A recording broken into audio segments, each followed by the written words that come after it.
So to continue on here in chapter 6, this is on page 315. We have the idea of a function prototype. Now, I understand it's been a while since we've looked at code. As a matter of fact, it's been this whole chapter so far. We haven't looked at any code. We will get to it in the code sample videos.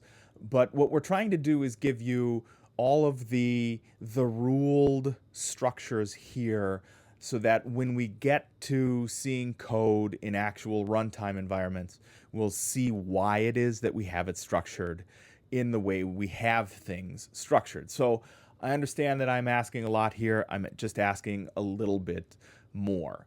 A function prototype relies on part of the built-in nature of C++. Before C++, at compile time, can make a call to a particular function, it has to know its return type. That's important for C++ because remember, as we're going down through that compile time stack, what C++ is doing is resource management. It is getting together those, the locations in memory, and potentially, do I need to have access to a hard disk? Do I need to have file access? Do I need to have output access, etc.? So C++ has to know all of these things in that compile time stack. And the reason we have to have what is referred to as a function prototype is it's important for C++ to know what resources to have to allocate. So in a function prototype, what we have is a function definition that comes first. And I mean this top to bottom, left to right, in that order exclusively, before main. So if I scroll down just a little bit here, you can see this is on page 316. This is program 6-5. And we can see here on lines number 6 and 7, we have two function prototypes. One for a function called first that has a return type of void and no parameters. Next, we have on line number 7 a function called, you guessed it, second. Second is also void and has no parameters. Now you'll notice there are no function bodies here. We have 3 of the 4 components we talked about in 6.2. We have a return type, we have a name, we have a parameter list. Those are all true on lines number 6 and 7. But what we do not have is a function body. We need a function body. So those bodies are top to bottom, left to right, in that order exclusively. When we're talking about the structure of this program here, the rest of the function definition, they are located after main. So on line number 23, you can see that right here. This is main. Down here on 23, which you can barely see, there we go. On line number 23, you can see our first function definition. Here's void first in the empty parens.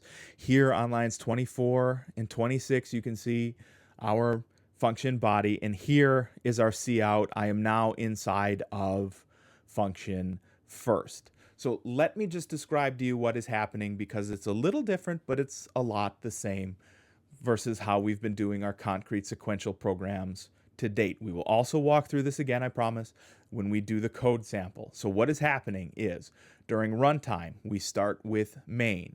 So when I hit run, after it's done compiling and I start to see like the output happening in my output console, I see that line number 11 has a cout. I am starting in function main. So that is displayed first.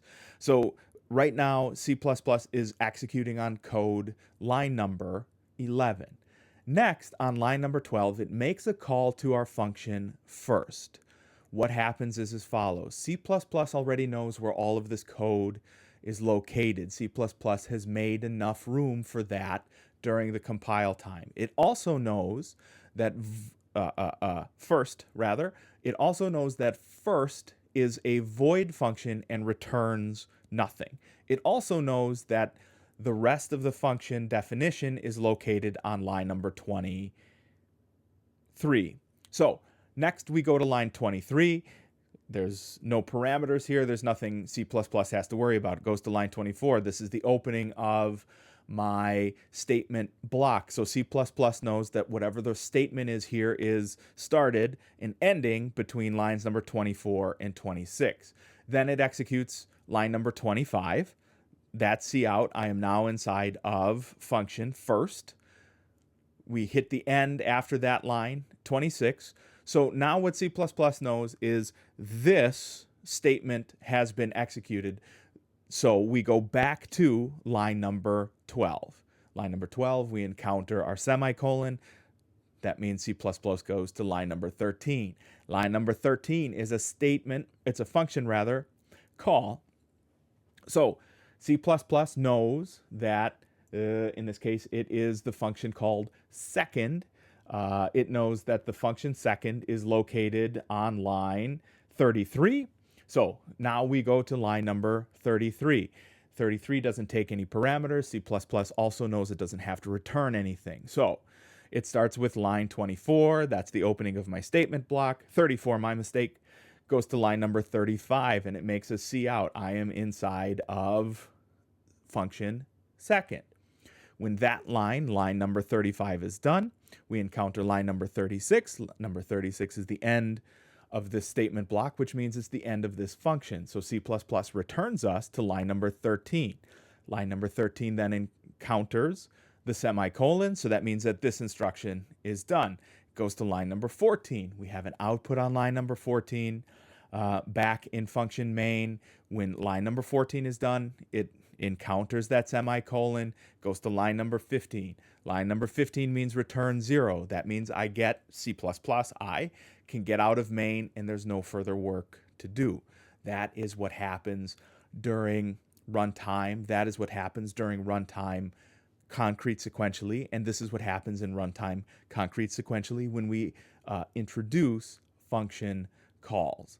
So I know that that was a lot, and I promise not to verbally walk through lines of code in a book too often. Remember, we will see this again when we get to the code samples at the end of the chapter. But for now, remember, every line of code in C++, top to bottom, left to right, in that order exclusively, is executed. A function prototype is where portions, it's also called a function stub, of the function are defined first structurally on top, so before main.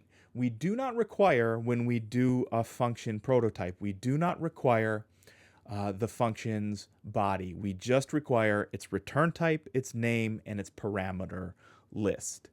There's reasons for that. We will talk about that when we get to see the code. It's just one way to do things that provides flexibility for you as a developer as you're going along through. So 6.3 function prototypes, we are about a third of the way through. So I think that that is positive, C++.